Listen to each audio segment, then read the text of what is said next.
नमस्ते, स्वागत छ तपाईहरुलाई मेरो युट्युब च्यानलमा। आजको भिडियोमा तपाईहरुलाई म अर्को सेन्जेन कन्ट्री स्विडेनको भिजा कसरी एप्लाई गर्ने, डकुमेन्ट चेकलिस्टहरु के तयार गर्ने, अनलाइन एप्लिकेसन कहाँ गर्ने र एपोइन्टमेन्टहरु कहाँ बुक गर्ने, यी सबै कुराहरु के गर्छु भन्दाखेरि चाहिँ आजको यो भिडियोमा चाहिँ स्विडेन कन्ट्रीको बारेमा तपाईलाई म के गर्छु भन्दा भिजाको प्रोसेसको बारेमा तपाईलाई यो भिडियोमा डिस्कसन गर्ने छु। सबैभन्दा सुरुमा मेरो वेबसाइटमा आउनु। वेबसाइटमा आउँदाखेरि मैले यहाँ राखेको छ के अरे युरोपको भिजाको एप्लाई गर्दाखेरि चाहिँ लास्टमा तपाईले स्विडेन देख्नुहुन्छ। यहाँ भिजाको एप्लिकेसन फर्मको लिंक पनि छ, अनलाइन एपोइन्टमेन्ट लिंक पनि छ र यहाँ डकुमेन्ट चेकलिस्टको चाहिँ तपाईले चाहिँ लिंक पनि तपाईले क्लिक गर्नु भने यहाँ तपाईले भेट्नुहुन्छ स्विडेनको भिजिट भिजा कसरी एप्लाई गर्ने भनेर। अब यही हेर्ने भने स्विडेनको भिजिट भिजा एप्लाई गर्दाखेरि चाहिँ यो सेन्जेन कन्ट्री हो, त्यसले गर्दाखेरि चाहिँ तपाईले रिप्रेजेन्ट खटाउनु पाउनुहुन्न, तपाई आफै जानुपर्ने हुन्छ बायोमेट्रिकको लागि। त्यसले गर्दाखेरि चाहिँ कहाँ जाने हो त भन्दाखेरि यो पनि तपाईले कहाँ जानु पर्यो भन्दाखेरि भिएफएस मै तपाईले जानुपर्ने हुन्छ। धेरै कन्ट्रीको प्राय युरोपियन कन्ट्रीको चाहिँ अरु कन्ट्रीको चाहिँ के गर्छ भिएफएस ले रिप्रेजेन्ट गरेको छ, त्यसले गर्दाखेरि चाहिँ भिएफएस मै तपाईले जानुपर्ने हुन्छ। त्यसैगरी हेर्ने भने अनलाइन एपोइन्टमेन्ट कसरी बुक गर्ने त भने तपाईले यहाँ छ लिंक, तपाईले यो क्लिक गरेर तपाईले जानु भने यहाँ तपाईले यो अनलाइन एपोइन्टमेन्ट तपाईले के गर्न सक्नुहुन्छ भन्दाखेरि चाहिँ बुक गर्न सक्नुहुन्छ। त्यसैगरी अनलाइन एप्लिकेसन कहाँ गएर भर्ने त भने तपाईले यो क्लिक गर्नु भने यो एप्लिकेसन तपाईले के गर्छ यो भर्न सक्नुहुन्छ। यो म्यानुअली तपाईले भर्नुपर्ने हुन्छ। यो चाहिँ प्रिन्ट गरेर तपाईले भर्नुपर्ने हुन्छ। यही पनि तपाईले चाहिँ आफ्नो चाहिँ नाम लेखेर अनि त्यसपछि सबै प्रिन्ट गर्न सक्नुहुन्छ। तपाईको पाटो कुरो भनेपछि चाहिँ अनलाइन एपोइन्टमेन्ट गर्नु पर्यो अनि त्यसपछि चाहिँ यो तपाईले चाहिँ भर्नु पर्यो। अब त्यसपछि हेर्ने भने भिजाको भ्यालिडिटी के त भने यो पनि लगभग 30 र 90 डेजको भ्यालिडिटी हुन्छ। सेम एज त्यही नै हो, सबै सेन्जेन कन्ट्रीको भ्यालिडिटी त्यही नै हुन्छ। इन्ट्री र एक्जिटको तपाईले भिजामै लेखिदिएको हुन्छ, त्यो अनुसारले तपाईले चाहिँ बस्न पाउनुहुन्छ। यसमा मेन अरुको हेजिटेसन छैन, तर तपाईले फरक चाहिँ के भयो त भने भिजा पेमेन्ट मेथड अरु सबै कन्ट्रीको तपाईले कति कन्ट्रीको जस्तो कि नर्वेको तपाईले चाहिँ अनलाइनै पेमेन्ट गर्नुपर्ने हुन्छ। त्यसैगरी चाहिँ म्यान्डेटरी छ, त्यो क्याश बुझाउन सक्नुहुन्न, युएसडी कार्ड नै चाहियो भने। यसमा तपाईले हेर्ने भने यो जहिले पनि के गर्नुपर्छ भन्दाखेरि तपाईले स्ट्यान्डर्ड चार्टर्ड बैंकमा गएर ड्राफ्ट बनाउनै पर्ने हुन्छ। त्यहाँ भिएफएस मा उले क्याश एक्सेप्ट गर्दैन, त्यसले गर्दा एससीबी को ड्राफ्ट हो। एसबीआई पहिले एक्सेप्ट थियो, अहिले एसबीआई इग्नोर गरेछ। अनि चाहिँ यदि तपाईको एपोइन्टमेन्ट भोलिपल्ट छ भने तपाईले एक दिन अगाडि नै के गर्नुस् भन्दाखेरि तपाईले यो ड्राफ्ट बनाउनुस्, होइन भने तपाईले एपोइन्टमेन्टमा तपाईले भ्याउनुहुन्न। त्यसले गर्दाखेरि चाहिँ यदि तपाईलाई एप्लाई गर्नु भन्दा भोलिको एपोइन्टमेन्ट छ भने आजै गएर तपाईले केमा जानु पर्यो भन्दाखेरि चाहिँ एससीबी अथवा स्ट्यान्डर्ड चार्टर्ड बैंक कुनै पनि बैंकमा गएर तपाईले ड्राफ्ट बनाउनुस्, भिजाको फीको ड्राफ्ट बनाउनुस्। अनि त्यसपछि ड्राफ्ट सँगै तपाईले के गर्नुस् भन्दाखेरि चाहिँ भिएफएस मा तपाईले प्रेजेन्ट गर्नुस्। यदि तपाईको एपोइन्टमेन्ट डेटको दिन जानुहुन्छ भने तपाईले भ्याउनुहुन्न, किन भन्दाखेरि चाहिँ उले पेमेन्ट एक्सेप्ट गर्दैन, त्यहाँ वरपर ब्रान्च छैन, त परे जानुपर्ने हुन्छ, तपाईको एपोइन्टमेन्ट के हुन्छ क्यान्सल हुन्छ। त्यसले गर्दाखेरि चाहिँ तपाईले बेटर चाहिँ एक दिन अगाडि के गर्नुस् भन्दाखेरि गर्नुस् र तपाई आफै बैंक जानुपर्ने हुन्छ र त्यसमा तपाईले ड्राफ्ट बनाउनु पर्ने हुन्छ। त्यसैगरी यदि स्विडेन एप्लाई गर्नु भने सेन्जेन कन्ट्री हो, तपाईले चाहिँ हरेक 27 वटा 26 वटा 27 वटा कन्ट्रीमा जुन छ सेन्जेन कन्ट्री तपाईले घुम्न सक्नुहुन्छ, जहीँ पनि तपाईले घुम्न सक्नुभयो। त्यसैगरी हेर्ने भने यो प्रोसेसिङ टाइम के हो त भने तपाईले बायोमेट्रिक डेट लिइसकेपछिको चाहिँ तपाईले 15 to 30 डेज क्यालेन्डरमा तपाईले के गर्छ उले भिजा चाहिँ आइसक्छ, त्यो भिजा तपाईले दिन्छ। त्यसैगरी हेर्ने भने यसको डकुमेन्ट रिक्वायर्ड के हो त भन्दाखेरि भ्यालिड पासपोर्ट छँदैछ, त्यो 6 मन्थको एक्सपायरी हुनु भएन, त्यो जम्मैमा त्यही नै हो। त्यसैगरी एप्लिकेसनको लिंक छ, यहाँ लिंक राखिदिएको छ, त्यो पनि हेर्न सक्नुहुन्छ। पासपोर्टको तपाईले हेर्ने भने 35 mm र 40 mm को जुन साइज छ त्यो साइजमा तपाईले हेर्नुपर्ने हुन्छ। त्यसैगरी हेर्ने भने इन्कमको डकुमेन्ट मैले सेकेन्ड फेजमा आउँछु। इन्कमको डकुमेन्ट तपाईले चाहिँ सबै इन्कमको डकुमेन्ट र तपाईले चाहिँ भिजा सक्सेस रेट कसरी हुन्छ त्यो म तपाईले डिस्कस गर्ने छु। नेशनल आईडी कार्डमा तपाईले बर्थ सर्टिफिकेट, म्यारेज सर्टिफिकेट, त्यसपछि रिलेसनशिप भयो, त्यसपछि सिटिजन भयो र राष्ट्रिय परिचय पत्र भयो, त्यो तपाईले दिन सक्नुहुन्छ। त्यसैगरी आइटिनरी बनाउनु पर्यो।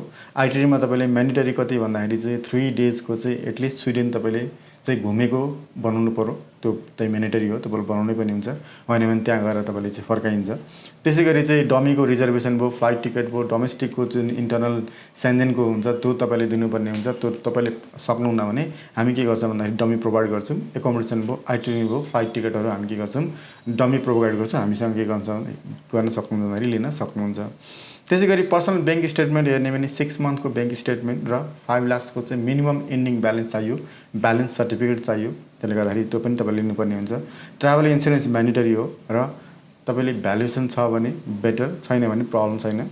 तर दिँदाखेरि के हुन्छ बेटर, फिक्स डिपोजिटको दिँदा बेटर, सेयरको छ भने त्यो पनि दिँदाखेरि बेटर।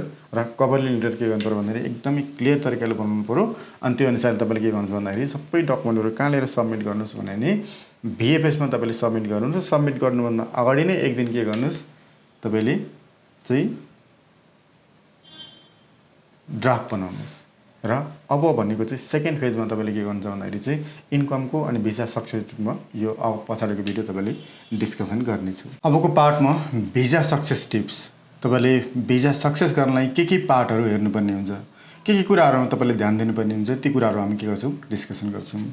सबभन्दा सुरुमा चाहिँ भिजा कसो सक्सेस हुन्छ भन्दाखेरि एज फ्याक्टर हेर्छन्। एज फ्याक्टरमा तपाईँले हेर्ने भने 25 देखि यदि 30 वर्षको एज तपाईँ हुनुहुन्छ भने 30% को चान्सेस हुन्छ। एकदमै कम चान्सेस भनेको चाहिँ कम एजको लागि तपाईँले टुरिस्ट भिजा एप्लाई गर्दाखेरि अथवा भिजिटर भिजा एप्लाई गर्दाखेरि तपाईँले चान्सेस के हुन्छ एकदमै कम हुन्छ।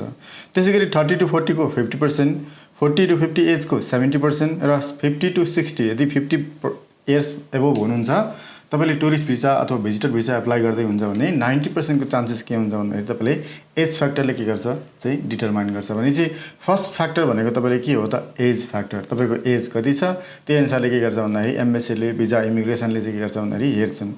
अर्को भनेको चाहिँ तपाईँले ट्राभल हिस्ट्री। यदि ट्राभल हिस्ट्री तपाईँसँग छैन भने बेटर तपाईँले के हुन्छ भने तपाईँले ट्राभल हिस्ट्री बनाउनुहोस् अनि त्यसपछि के गर्नुहोस् भन्दाखेरि एप्लाई गर्नुहोस्। र ट्राभल हिस्ट्री नभइकन पनि तपाईँले के गर्दैन भन्दा के गर्छ भन्दाखेरि चाहिँ भिजा नदिने होइन, दिन्छ, तर सक्सेस रेसियो के हुन्छ यसको एकदमै कम हुन्छ। त्यसले गर्दाखेरि चाहिँ यदि ट्राभल हिस्ट्री छैन भने तपाईँले बेटर के हुन्छ भन्दाखेरि तपाईँले ट्राभल हिस्ट्री भनेको चाहिँ यदि वरिपरिको एसियन कन्ट्रीहरू जस्तै कि तपाईँले ब्याङ्कक जानुभयो भने त्यही साइडमा म्यानमार छ, त्यही साइडमा तपाईँले लाओस छ, त्यही साइडमा भियतनाम छ, त्यही तपाईँले के छ अर्को भनेको चाहिँ कम्बोडिया छ। भनेपछि तपाईँले यहाँबाट डाइरेक्ट फ्लाइट ब्याङ्कक लिनुहोस् अनि त्यसपछि तीनवटा कन्ट्री तपाईँले भिजिट गर्नुहोस् अथवा तपाईँले कम्बोडिया भिजिट गर्नुहोस्, भियतनाम भिजिट गर्नुहोस्, लाओस भिजिट गर्नुहोस् र म्यानमार भिजिट गर्नुहोस्। त्यो भनेको के त भने बसबाटै तपाईँले के गर्न सक्नुहुन्छ भिजिट गर्न सक्नुहुन्छ। अनि चाहिँ ट्राभल हिस्ट्री पनि के हो त एकदमै एउटा इम्पोर्टेन्ट पार्ट हो। तपाईँले बेटर हुन्छ तपाईँले ट्राभल हिस्ट्रीको लागि। र होइन म युरोएसिया अथवा अलिकति राम्रो कन्ट्रीमा जान्छु भन्दाखेरि सबभन्दा बढी दिने भनेको चाहिँ तपाईँले फ्याट्ट भिजा पाउने भनेको तपाईँले उतातिर जानुभयो, जर्जिया जानुभयो, जर्जिया तपाईँले जान सक्नुहुन्छ। त्यसै गरी टर्की जान सक्नुहुन्छ, त्यसै गरी रसिया जान सक्नुहुन्छ, त्यसै गरी यतातिर बाकु जान सक्नुहुन्छ। र एसियन कन्ट्रीहरू तपाईँले राम्रो कन्ट्री भनेको चाहिँ नर्थ कोरिया जान सक्नुभयो, साउथ कोरिया जान सक्नुभयो र तपाईँले अर्को भनेको चाहिँ जापान तपाईँले जान सक्नुभयो, हङकङ जान सक्नुभयो, ताइवान जान सक्नुभयो। भने चाहिँ यी कन्ट्रीहरू दुबई भयो, यतातिर ओमन भयो, अहिले साउदी अरब जुन गइरहेछ त्यो जान सक्नुहुन्छ। अनि चाहिँ इजिप्टहरू भयो। तपाईँले कुनै पनि ट्राभल हिस्ट्री छ भने के हुन्छ भन्दाखेरि तपाईँले चाहिँ बेटर हुन्छ तपाईँले एप्लाई गर्नुभन्दा युरोप अथवा कुनै राम्रो कन्ट्री एप्लाई गर्नुभन्दा अगाडि ट्राभल हिस्ट्री चाहिँ के हो त एकदमै बेटर हो। त्यसै गरी इन्कम सोर्समा तपाईँले हेर्ने भने हामी इन्कम सोर्सको अझै डिस्कसन गर्छौँ। हाई इन्कम सोर्स हुनुपर्छ। जति धेरै इन्कम सोर्स भयो त्यति धेरै के हुन्छ भन्दाखेरि चाहिँ तपाईँले भिजा लाग्ने चान्सेस के हुन्छ एकदमै हाई हुन्छ। र नेटवर्थ तपाईँको हुनु पर्यो। नेटवर्थमा म तपाईँलाई आउँदैछु। नेटवर्थमा तपाईँले के चाहियो भन्दाखेरि तपाईँको भ्यालुएसन रिपोर्ट तपाईँले एकदमै प्रपर्टी भ्यालुएसन भएको प्रपर्टी धेरै भएको चाहिन्छ।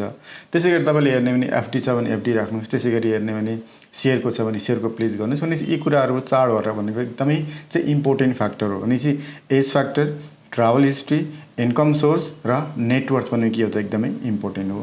अब म अर्को पार्टमा तपाईँले इन्कमको पार्टमा आउँदाखेरि चाहिँ सबभन्दा सुरुमा इन्कम देखाउँदाखेरि तपाईँले के इन्कम छ, स्यालेरी छ कि, बिजनेस छ कि, रेन्टल इन्कम छ कि अथवा पेन्सन छ, तपाईँको पार्टको कुरा हो।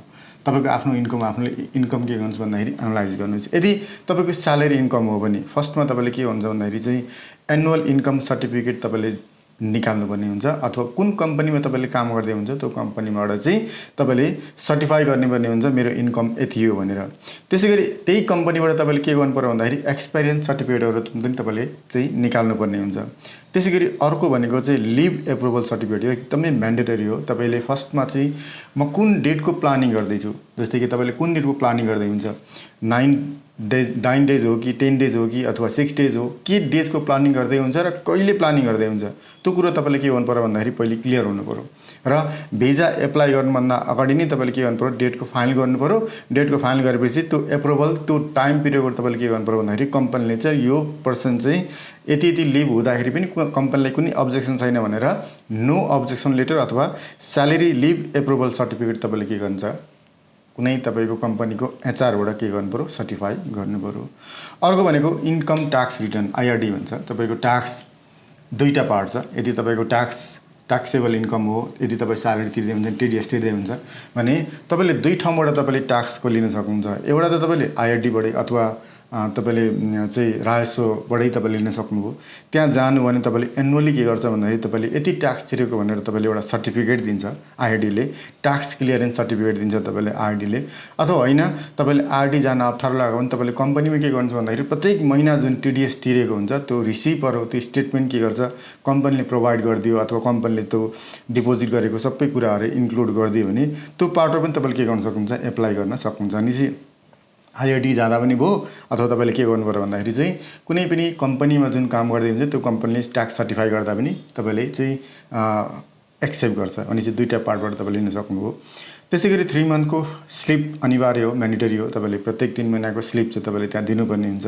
र स्टाफ आइडी कार्ड छ भने आइडी कार्ड दिनुहोस्, र भिजिटिङ कार्ड छ भने तपाईँले के गर्नुहोस् भन्दाखेरि चाहिँ भिजिटिङ कार्ड र इम्प्लोइमेन्ट के गर्नुहोस् भन्दाखेरि कन्ट्र्याक्ट तपाईँसँग छ भने त्यो पनि के गर्नुहोस्, दिनुहोस्। भनेपछि यो यदि स्यालेरी इन्कम छ भने तपाईँले यो के भयो त म्यान्डेटरी हो, तपाईँले प्रोभाइड गर्नुपर्ने हुन्छ तपाईँले भिजा सबमिसन गर्दाखेरि चाहिँ।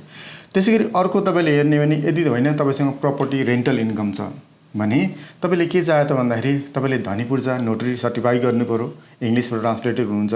तपाईँसँग चाहिँ अब घरको नक्सा, घरको चाहिँ एप्रुभल सर्टिफिकेट छ भने त्यो प्रोभाइड गरिदिनुहोस्। त्यसै गरी हेर्ने भने तपाईँले ट्याक्स तिर्नुभएको छ कुनै पनि नगरपालिका, गाउँपालिका जहाँ ट्याक्स तिर्नुभएको छ, तपाईँले चाहिँ घर बहाल कर जहाँ तिर्नुभएको छ अथवा जहाँ ट्याक्स तिरिराख्नुभएको छ अथवा रेन्टल ट्याक्स तपाईँले जहाँ तिर्नुहुन्छ त्यो ट्याक्स तपाईँले के गर्नु पर्यो भन्दाखेरि चाहिँ त्यो ट्याक्सको रिसिप्ट चाहियो। र अर्को भनेको चाहिँ सबैभन्दा बेटर चाहिँ तपाईँले जुन रेन्टल इन्कम छन् त्यो रेन्टल इन्कम चाहिँ ब्याङ्कमा गएको अथवा ब्याङ्क खातामा गएको भयो भने चाहिँ अझ के हुन्छ भन्दाखेरि तपाईँलाई एकदमै बेटर हुन्छ। अनि चाहिँ यदि तपाईँले रेन्टल इन्कम छ भने पनि त्यही हो, पेन्सन इन्कम छ भने पनि त्यही हो। पेन्सन इन्कममा तपाईँले पेन्सन पट्टाको तपाईँले चाहिँ कपी चाहियो, इङ्ग्लिसमा छ भने छ, होइन भने नेपालीमा छ भने तपाईँले नोटरी गर्नु पऱ्यो। र तपाईँले पेन्सनको के गर्नु पऱ्यो भन्दाखेरि स्टेटमेन्ट तपाईँले चाहिँ प्रोभाइड गरिदिनु पऱ्यो। भनेपछि यदि पेन्सन इन्कम छ, रेन्टल इन्कम छ भने यो डकुमेन्ट तपाईँले के गर्नुपर्ने हुन्छ भने प्रोभाइड गर्नुपर्ने हुन्छ। अब तपाईँसँग होइन मसँग चाहिँ बिजनेस हो, म यता प्रोप्राइटरसिप फर्ममा छु भने नि तपाईँले के चाहियो त भन्दाखेरि प्रोप्राइटरसिपको प्यानको कपी चाहियो, प्रोप्राइटरसिपको बिजनेसको कपी चाहियो। अथवा तपाईँले केमा रजिस्टर गरिदिन्छ, घरेलुमा छ कि वाणिज्यमा छ कि, अथवा नगरपालिकामा छ भने नगरपालिकामा सर्टिफिकेट चाहियो, वाणिज्य घरेलुको पनि चाहियो। अथवा प्यान कपी पनि के गर्नु पऱ्यो भन्दाखेरि नोटरी गर्नु पऱ्यो, त्यो नोटरी के गर्नु पऱ्यो सर्टिफाई गर्नु पऱ्यो। र यो सँगसँगै तपाईँले के गर्नु पऱ्यो भन्दाखेरि लेटेस्ट फाइनेन्सियल यो ट्याक्स क्लियरेन्स सर्टिफिकेट भनेपछि तपाईँले कुन अहिले गर्दै हुन्छ भने तपाईँले लेटेस्टको जुन ट्याक्स क्लियरेन्स सर्टिफिकेट छ त्यो सर्टिफिकेट तपाईँले चाहियो। र अडिट रिपोर्ट तपाईँले के गर्नु पर्यो भन्दाखेरि म्यान्डेटरी छ, यो चाहिँ तपाईँले प्रोभाइड गर्नै पऱ्यो। र यसमा तपाईँले हेर्ने भने जस्तै स्यालेरी इन्कम तपाईँले लगभग 60+ छ भने बेटर, 60,000+ मन्थली चाहिँ इन्कम छ भने के हुन्छ एकदमै बेटर हुन्छ। त्यसै गरी चाहिँ तपाईँले प्रोपर्टिसिप फर्म छ भने तपाईँले एनुअल इन्कम ट्याक्सेबल इन्कम यदि तपाईँले 10 लाख एभव छ भने के हुन्छ एकदमै बेटर हुन्छ। छ भने त्योभन्दा माथि, होइन भने तपाईँले 5 लाख छ भने तपाईँले एप्लाई गर्न सक्नुहुन्छ। एप्लाई गर्नलाई के गर्दैन भन्दाखेरि रोक्दैन। त्यसले गर्दाखेरि चाहिँ तपाईँले प्यानको कपी चाहियो, घरेलु वाणिज्यको कपी चाहियो, अनि ट्याक्स क्लियरेन्सको सर्टिफिकेट चाहियो। ट्याक्स पे नेट प्रफिट कति चाहियो भन्दाखेरि चाहिँ 10 लाख एभव अथवा तपाईँले कम छ भने पनि प्रब्लम छैन, एप्लाई गर्न सक्नुहुन्छ। तर बेटर के हुन्छ भन्दाखेरि 10 लाख प्लसको के हुन्छ बेटर हुन्छ। त्यसै गरी ट्याक्स क्लियरेन्स सर्टिफिकेट चाहियो र अडिट रिपोर्ट चाहियो। त्यसै गरी होइन अब म तपाईँले चाहिँ बिजनेसको चाहिँ कम्पनीमा मेरो रजिस्टर छ अथवा कम्पनी मसँग धेरै सेल होल्डर छ, म एकजना चाहिँ के हो पार्टनर हो, अथवा भने म के डकुमेन्ट चाहियो त भन्दाखेरि सेम यसमा पनि तपाईँले के दिनु पऱ्यो, प्यानको कपी प्रोभाइड गर्नु पऱ्यो, नोटराइज गर्नु पऱ्यो, कम्पनीको सर्टिफिकेट जुन दिएको हुन्छ त्यो कम्पनीको सर्टिफाई गर्नु पऱ्यो। अनि एमओए जुन प्रमाणपत्र निवाली हुन्छ त्यो निवाली पनि तपाईँले के गर्न सक्नु भन्दाखेरि दिन सक्नुहुन्छ। तपाईँ कुरा नदिँदा पनि केही फरक पर्दैन। अनि अर्को भनेको चाहिँ माइनर, तपाईँ जसरी तपाईँ चाहिँ त्यो कम्पनीको डाइरेक्टर हुन्छ भने त्यो कम्पनीमा चाहिँ मान्छे जाँदाखेरि पनि यो पर्सन जाँदाखेरि पनि हामीलाई कुनै अब्जेक्सन छैन भनेर एउटा नो अब्जेक्सन लेटर चाहियो। र त्यसै गरी बोर्ड माइनर चाहियो। अनि अर्को भनेको चाहिँ सेयर लगत भनेको चाहिँ तपाईँको कति % स्टेक छ, त्यो कति % स्टेक छ, तपाईँको 25% होस् 30% होस्, भनेपछि सेयर लगत सर्टिफिकेट तपाईँले के गर्नु पऱ्यो भन्दाखेरि तपाईँले चाहियो। र यसमा पनि सेम त्यस्तै हुन्छ। सेम के हुन्छ भन्दाखेरि तपाईँले ट्याक्स तिर्नु हो, यदि लेटेस्ट ट्याक्स क्लियरेन्स सर्टिफिकेट चाहियो। अनि सर्टिफिकेटसँगै के चाहियो त भन्दाखेरि तपाईँले अझ अडिट रिपोर्ट चाहियो। अडिट रिपोर्टमा के हुनु पऱ्यो भन्दाखेरि बेटर तपाईँले चाहिँ 10 लाख एभव भएको पर चाहिँ, जस्तै कि चारजना पार्टनर छ भने तपाईँको भागमा फेरि 10 डिभाइड भयो कति आउँछ भन्दाखेरि 25% को मात्रै आउँछ। अनि चाहिँ त्यो हेर्नुहोस्, त्यो हेरेर तपाईँले के गर्नुहोस् भन्दाखेरि चाहिँ आफ्नो डकुमेन्टहरू के गर्नुहोस् भन्दाखेरि एकदमै इन्ट्र्याक्ट गरेर तपाईँले चाहिँ दिनुपर्ने हुन्छ। अनि चाहिँ salary, rental income, pension income, proprietorship firm र अर्को के हुन्छ भन्दाखेरि कम्पनीको तपाईँले इन्कम देखाउन सक्नुहुन्छ कुनै पनि एप्लाई गर्दाखेरि चाहिँ। अब सेकेन्डमा तपाईँले हेर्दाखेरि चाहिँ आइटेनरी बनाउँदाखेरि चाहिँ जस्तै कि कुन कन्ट्री तपाईँले एप्लाई गरिदिन्छ, सेन्जेन कन्ट्री होस् अथवा अस्ट्रेलिया, क्यानाडा, जुनसुकै कन्ट्री होस् तपाईँले एप्लाई गर्दाखेरि चाहिँ तपाईँले जस्तै कि कुनै पनि सेन्जेन कन्ट्री तपाईँले एप्लाई गर्नुभयो, फ्रान्सकै लागि एप्लाई गर्नुभयो भने कम्तीमा 3 दिन तपाईँले त्यहाँ स्टे गरेको फर्स्ट जहाँ इन्ट्री हुन्छ, जहाँको भिजा तपाईँले एप्लाई गर्दै हुन्छ, फ्रान्स गर्नु भने फ्रान्स 3 दिनको त्यहाँ तपाईँको आइटेनरी हुनै पर्यो, म्यान्डेटरी। जस्तै कि तपाईँले स्विजरल्यान्ड बनाउँदै हुन्छ नि, स्विजरल्यान्ड 3 दिनको तपाईँले घुम्नै पर्यो। यदि तपाईँले चाहिँ नेदरल्यान्डको बनाउँदै हुन्छ भने नेदरल्यान्ड 3 दिन घुम्नै पर्यो। भनेपछि 3 दिन के हुन्छ भन्दाखेरि म्यान्डेटरी हुन्छ। र आइटेनरी बनाउँदाखेरि एकदमै के गर्नु पर्यो भन्दाखेरि तपाईँले कुन कुन कन्ट्री भिजिट गर्ने सबै पार्टहरू तपाईँले के गर्नु पर्यो, इन्क्लुड गर्नुपर्ने हुन्छ। अर्को भनेको रिजर्भेसन, फ्लाइट टिकट, यो भनेको डमी प्रोभाइड गर्नुपर्ने हुन्छ। तपाईँले यो पनि डमी प्रोभाइड गर्नुपर्ने हुन्छ। र यसमा तपाईँले हेर्दाखेरि चाहिँ फ्लाइट टिकट तपाईँले राख्नै पर्यो। र भित्रको जस्तै कि तपाईँले फ्रान्सबाट चाहिँ इटली जाँदै हुन्छ अथवा फ्रान्सबाट ब्रुसेल जाँदै हुन्छ, फ्रान्सबाट तपाईँले नेदरल्यान्ड जाँदै हुन्छ भने तपाईँले त्यो भित्रको डोमेस्टिक जुन छ फेयर छ, त्यो बसको फेयरबाट जाँदै हुन्छ कि कुनको फेयरबाट जाँदै हुन्छ, त्यो पनि के हो त एकदमै मेन्टेरी हुन्छ। धेरैले के गर्छन् भन्दाखेरि फ्लाइटको टिकट दिनुहुन्छ, होटल दिनुहुन्छ, आइटेनरी दिनुहुन्छ, तर त्यतिले मात्रै के हुँदैन भन्दाखेरि एभाइलेबल हुँदैन, राम्रो हुँदैन। त्यो तपाईँले के गर्नुपर्ने हुन्छ भन्दाखेरि भित्रको जुन टिकटहरू छन् त्यो टिकटहरू पनि तपाईँले के गर्नु पर्यो भन्दाखेरि प्रोभाइड गर्नुपर्ने हुन्छ। प्रोभाइड गर्दाखेरि तपाईँले डमी नै प्रोभाइड गर्नुहोस्, तर पनि के गर्नुहोस् भन्दाखेरि उनीहरूलाई चाहिँ यो ठाउँमा यो टाइममा म तपाईँले के गर्छु, ट्राभल गर्छु, यो सबै कुराहरू के गर्छ मिल्नुपर्ने हुन्छ। अर्को भनेको चाहिँ एकोमोडेसन, जुन होटलहरू छन् त्यो होटलहरू तपाईँले अगाडि नै बुकिङ भएको हुनु पर्यो। अनि चाहिँ डमीमै तपाईँले के गर्नु पर्यो भन्दाखेरि तपाईँले देखाउनुपर्ने हुन्छ। र डमी छ भने तपाईँले के हो त, तपाईँले होटलहरू पनि के गर्नु पर्यो, यो बुकिङ गर्न सक्नुभयो। त्यसै गरी अर्को भनेको चाहिँ पर्सनल स्टेटमेन्ट। तपाईँले कतिले कन्फ्युजन के छ भने बिजनेसको दियो भने बिजनेसको स्टेटमेन्ट त दिनै पर्छ, तर पर्सनल स्टेटमेन्ट तपाईँले चाहियो। पर्सनल स्टेटमेन्ट तपाईँले के हो त म्यान्डेटरी हो। र 6 मन्थको तपाईँले स्टेटमेन्ट चाहियो, मिनिमम तपाईँले 6 मन्थको स्टेटमेन्ट चाहियो। र इन्डिङ ब्यालेन्स तपाईँले कति चाहियो भन्दाखेरि 5 लाख एबभको तपाईँले के चाहिन्छ त भन्दाखेरि इन्डिङ ब्यालेन्स तपाईँले देखाउनु पर्ने हुन्छ। यो चाहिँ मिनिमम हो, 5 लाख चाहिँ तपाईँले राख्नै पर्ने हुन्छ। र सँगसँगै तपाईँले के गर्नु पर्यो भन्दाखेरि यसको ब्यालेन्स सर्टिफिकेट तपाईँले पनि के गर्नु पर्यो, बनाउनु पर्यो। भने चाहिँ ब्यालेन्स सर्टिफिकेट पनि चाहियो, ब्याङ्क स्टेटमेन्ट 6 मन्थको चाहियो। र 6 मन्थको चाउँदाखेरि चाहिँ तपाईँले 5 लाखको चाहिँ इन्डिङ ब्यालेन्स चाहिन्छ। यसमा धेरैले के गर्छ भन्दाखेरि आज डिपोजिट गर्ने, भोलि निकाल्ने, भोलि स्टेटमेन्ट निकाल्ने, तपाईँले पैसा निकाल्दा पनि केही फरक पर्दैन। त्यो भोलिको डेटको के गर्नुहुन्छ भन्दाखेरि तपाईँले इन्डिङ ब्यालेन्स चाहिँ स्टेटमेन्ट निकाल्नुहोस्। र स्टेटमेन्ट निकालेर तपाईँले के गर्नुहोस् भन्दाखेरि चाहिँ यो पार्टमा तपाईँले देखाउनु पर्ने हुन्छ। अर्को भनेको तपाईँले म्यान्डेटरी भनेको चाहिँ ट्राभल इन्सुरेन्स छ। ट्राभल इन्सुरेन्स तपाईँले गर्नै पर्यो। 30,000 युरोको तपाईँले के गर्नुपर्ने हुन्छ भन्दाखेरि चाहिँ ट्राभल इन्सुरेन्स तपाईँले देखाउनु पर्ने हुन्छ। त्यो ट्राभल इन्सुरेन्स के हो त एकदमै म्यान्डेटरी हो। सेन्जेन कन्ट्रीबाट कुनै कन्ट्रीको लागि म्यान्डेटरी छैन, कुनै कन्ट्रीको लागि के छ म्यान्डेटरी छ, तर सेन्जेनको लागि हरेक कन्ट्रीको लागि के छ म्यान्डेटरी नै छ। भनेपछि तपाईँले सेन्जेनको लागि एप्लाई गर्दै हुन्छ भने तपाईँले 30,000 को चाहिँ युरो बराबरको चाहिँ तपाईँले ट्राभल इन्सुरेन्स चाहिँ म्यान्डेटरी यो गर्नै पर्यो। अर्को भनेको चाहिँ तपाईँले प्रोपर्टी भ्यालुएसन चाहिन्छ त भन्यो भने तपाईँले म्यान्डेटरी छैन, तपाईँले नदिँदा पनि केही फरक पर्दैन।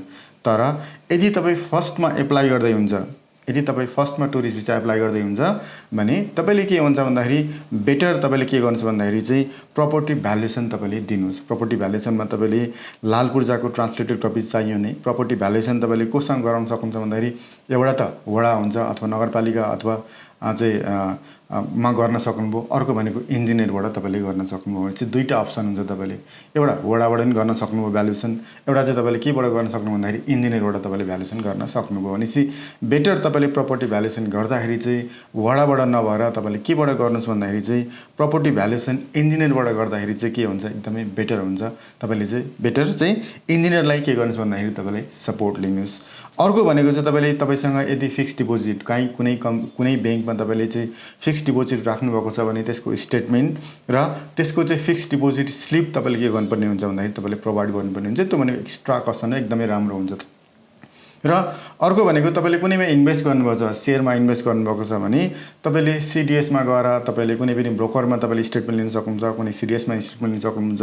र यसको पनि तपाईँले केमा लिन सक्नु भन्दाखेरि आइआरडीमा गएर ट्याक्स क्लियरेन्स सर्टिफिकेट पनि के गर्न सक्नु भन्दाखेरि चाहिँ सेयर इन्भेस्टमेन्टको तपाईँले लिन सक्नु। भनेपछि तपाईँले चाहिँ यताबाट आइआरडीमा जाँदा पनि भयो, राजस्व कार्यालयमा जाँदा पनि भयो, अथवा तपाईँले होइन म चाहिँ स्टेटमेन्ट लिन्छु भनेर तपाईँले सिडिएसमा जाँदा नि भयो भने चाहिँ तपाईँले क्यापिटल गेन ट्याक्स चाहिँ आरडीबाट दिन्छ र तपाईँको स्टेटमेन्ट तपाईँको कति छ नेटवर्थ भनेर हेर्ने भने त्यो चाहिँ सिडिएस र तपाईँको ब्रोकरले के गर्छ भन्दाखेरि तपाईँले स्टेटमेन्ट दिन्छ अनि चाहिँ दुईवटा पार्टमा तपाईँले के गर्न सक्नुहुन्छ भन्दाखेरि यो लेख्न सक्नुहुन्छ।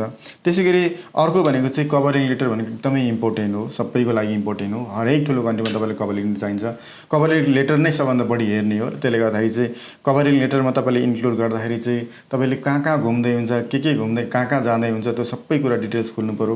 त्यसै गरी तपाईँको नेटवर्थको कुरा खोल्नु पऱ्यो, तपाईँको नेटवर्थमा प्रपर्टी भ्यालुएसन कति छ, तपाईँको एफडी यति छ, तपाईँको सेयर इन्भेस्टमेन्टको चाहिँ मेरो इन्भेस्टमेन्ट यति छ, त्यो सबै कुरा तपाईँले खोल्नुपर्ने हुन्छ। त्यसै गरी मेरो इन्कमको एनुअल इन्कम यति छ, त्यो युरो कन्भर्ट गर्दाखेरि यति हुन्छ भनेर तपाईँले सबै कुराहरू के गर्नुपर्छ भन्दाखेरि कभर लेटरमा इन्क्लुड गर्नुपर्ने हुन्छ। जति कुराहरू तपाईँले देख्नुभयो, जति कुराहरू मैले भने ती सबै कुराहरू के गर्नुपर्छ भन्दाखेरि इनमा त्यो एउटा पेजमा के गर्नु पर्यो इन्क्लुड गर्नुपर्ने हुन्छ। अनि चाहिँ तपाईँको ट्राभल हिस्ट्री पनि देखाउनु पऱ्यो। म फलानले चाहिँ के गरेँ भन्दाखेरि चाहिँ पहिले यो कन्ट्रीमा घुमेको थियो त्यो देखाउनुहोस्, अब म यो कन्ट्री चाहिँ मेरो भिजिटको प्लान हो त्यो देखाउनुहोस्। त्यसै गरी मेरो इन्कम यो छ यो देखाउनुहोस्। त्यसै गरी मेरो चाहिँ नेटवर्थ यो हो, मेरो एफडी यति छ, मेरो सेयरको यति छ, मेरो प्रपर्टी भ्यालुएसन यति छ, यो देखाउनुहोस्। सबै कुराहरू के इन्क्लुड हुनु पऱ्यो भन्दाखेरि चाहिँ तपाईँले कभर लेटरमा के गर्नुपर्छ एकदमै इन्क्लुड गर्नुपर्ने हुन्छ। त्यसले गर्दाखेरि कभर लेटर भनेको एकदमै चाहिँ मेन इम्पोर्टेन्ट पार्ट नै के हो त कभर लेटर हो। अनि चाहिँ यी सबै पार्टहरू तपाईँले के गर्नुहुन्छ भन्दाखेरि चाहिँ हेर्नुहोस् र त्यो अनुसारले आफ्नै चाहिँ गरेर तपाईँले के गर्न सक्नुहुन्छ भन्दाखेरि चाहिँ एप्लाई गर्न सक्नुहुन्छ। हस् त आजलाई यति नै, नमस्ते।